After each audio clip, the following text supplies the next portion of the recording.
Here we go guys, here we go.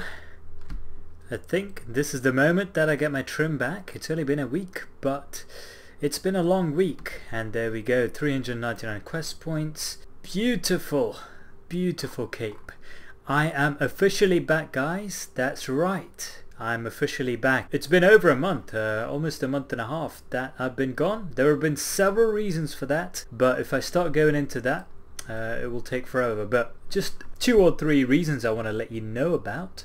The first one, I moved house, so that took a while. It was a long process. The second one, I lost interest. It wasn't that I was busy, but I lost interest and other things took priority. And number 3, it was so hard to get back into it, even if I wanted to, despite trying really hard, and only now have I managed to finally bring myself to make a video. So those are the 3 reasons, and yeah, that's pretty much that. But this video, I want to basically cover all the patches I've missed over the last 5 or 6 Mondays of updates. So let's get started. The first thing that I missed was this quest, for obvious reason, and obviously I found that out when I lost my trim comp, but only now have I actually managed to do it about 10 days afterwards. So let's begin with the most important patches I've missed. Alright, let's start off with the oldest set of patches from the 16th of April.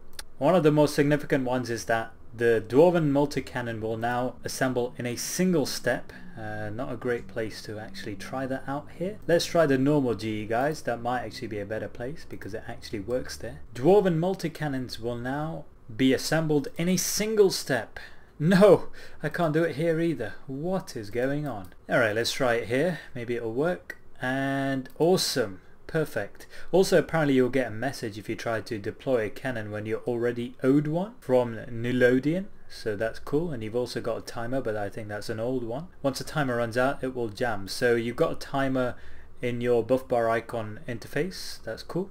The tooltip on the Slayer counter now currently tracks whether you've got the soul or not. I remember that this was actually wrong previously because I had gotten all 3 of the gemstone dragon ones and it said I didn't. The constitution level of food now currently shows when you hover your mouse over them. That's cool, I didn't know that. The blue blubber jellyfish only required a constitution level of 30 for the max heal, and the sailfish needs 96. Damn. You are now able to deactivate auras from the screen within the bank. So if I remove to inventory, doesn't... oh, it does.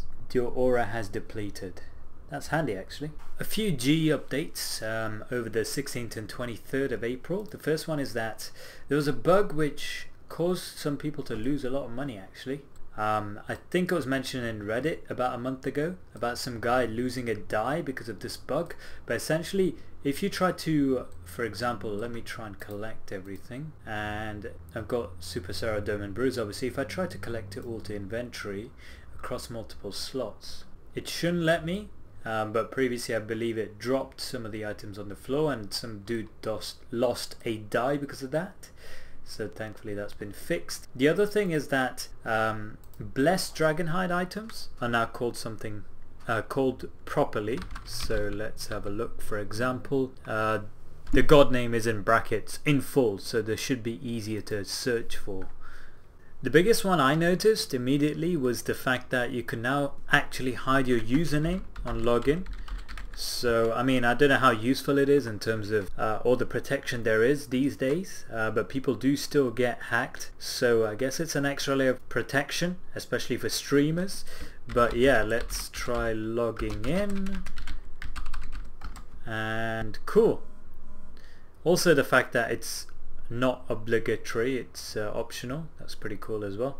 I gotta admit, I was so utterly happy seeing this update guys. Clicking on the ecto file will no longer empty it guys. Yes, I am so happy. I remember when I used to just have to run away. I used to just run away after clicking on it and then forget it was empty and have to run all the way back, fill it back up again. That was like in 2010, I know, but still, nice update, long overdue. By far the biggest, most influential update for combat anyway of the last century, or not century, the last month, is It's a big difference between century and months then. Is the fact that continuous 4-tick auto-attacking has been removed from the game. So I've never actually been able to do continuous 4-tick auto-attacking, but I do know how to do normal 4-ticking, and that's basically as follows. So let me switch to it, click on it, use an ability. That was terrible, but let's try that again. So let me actually try doing normal 4-ticking to show you guys how it works. So I switch to it, click on that, and then click on an ability. You know, I'm actually terrible at this, guys. I'm actually bad. Like, I thought I was just trolling around trying to be a noob, but I'm actually a noob. Anyway, forget that ever happened, but continuous 4-tick auto-attacking has been removed, which will impact the balance of the combat triangle, which was heavily weighted towards magic. Now it's no longer the case. I wonder what Solak's release will do with the new crossbows. I am yet to research that topic and look at Reddit and look at the forums, but that will be something I'm going to be doing over the next few days. But anyway, that's one of them. The other thing is that Metamorphosis, which previously didn't work with Bladed Dive, now does. I don't know in what situation you might want to use it, but anyway, here we go. Or is Bladed Dive? Zen, you screwed up. Zen, you screwed up. Okay, that worked. That worked. Anyway, it worked, guys. That's all that matters. I don't have any examples to show this, but the tower puzzle will now allow you to actually enter a number rather than have to continuously click to increment it. And also, sealed clue scrolls will now be available in Loot Share with respect to each player's individual clue scroll soft cap. This is actually pretty good because it encourages clue hunters to actually do group PVM in Loot Share. I don't know how many people actually use Loot Share because most people do actually do FFA splits, but it's a good thing. It can't be a bad thing. I used to notice that no one got any clues whenever they did Loot Share, so that kind of turned me off, but I wasn't really a big clue hunter, so not really. Blight bolts. I've just answered my question from previously. These are the bolts that are going to be used with the new tier 92 Solak crossbows. So they are droppable right now. I'm sure they'll be much higher than this. Let's say 50k. Hopefully they're not 50k each. That would be a bit ridiculous, but okay, that's not too bad. 2.5k, that's not too bad at all. So they are tier 92 bolts, as you can see. What is their damage rating? The damage rating, is it equivalent to a tier 92? I guess there's a formula for that. I don't remember the formula, but I do remember that Ascendary bolts have a damage rating that is inconsistent with their level rating. Their level says 90, but the damage is 902. This says level 92 and the damage is less. So this is actually tier 94 damage. This seems to be tier 92 damage. So maybe Ascendary bolts will be better in terms of damage than these, but maybe they'll fix it by the time Solak gets released. That's cool to know that they've already released the bolts, so you don't have to wait for their release to get them, and they're not that expensive either, so hopefully they will be good. It is now possible to teleport to the Varrock Grand Exchange by talking to the clerks. So can I want to visit the, yeah, sure. I don't know why you'd want to do that, because both Gs do the exact same thing, and you can just use a luck ring to teleport to the G if you really wanted to, but maybe, can you do it the other way around, I wonder? How can I help? No, you can't do it the other way around. That's useless, isn't it? Okay, I'm gonna end on this one, a bit random, but you can now right click on rifts to configure the left click option. The current one is flashing. You can choose another one, and there we go, and that one's flashing now, so that's what will happen.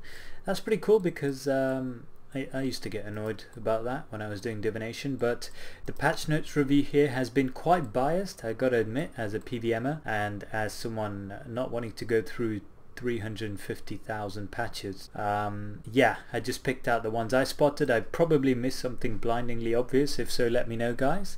But that's about it for this video. A gentle way back into it, just easing my way back into it, guys. So don't do a loot from 25 hard clues on me, guys. I will probably quit again if you do. So hopefully that wasn't too bad. Over the next few days, it's bank holiday weekend, so I'm going to be spending some time getting back into the swing of things, looking at what Solak's all about. I have taken the Tuesday off, so I might be able to make a Solak video on day of release. That should be fun, but I have to catch up on a ton, including on any Solak mechanics from live streams and things like that, so I might make a video on that just before they are released, on all the information we have right now before it's released, and then I will be obviously making videos on Solak once it's released. So happy to be back. Hopefully it won't be for one video and then off again like Canman, but yeah, thanks for watching guys, hope you enjoyed it, and I look forward to making more videos again. I have a ton that I need to make that I only half made and then left it there,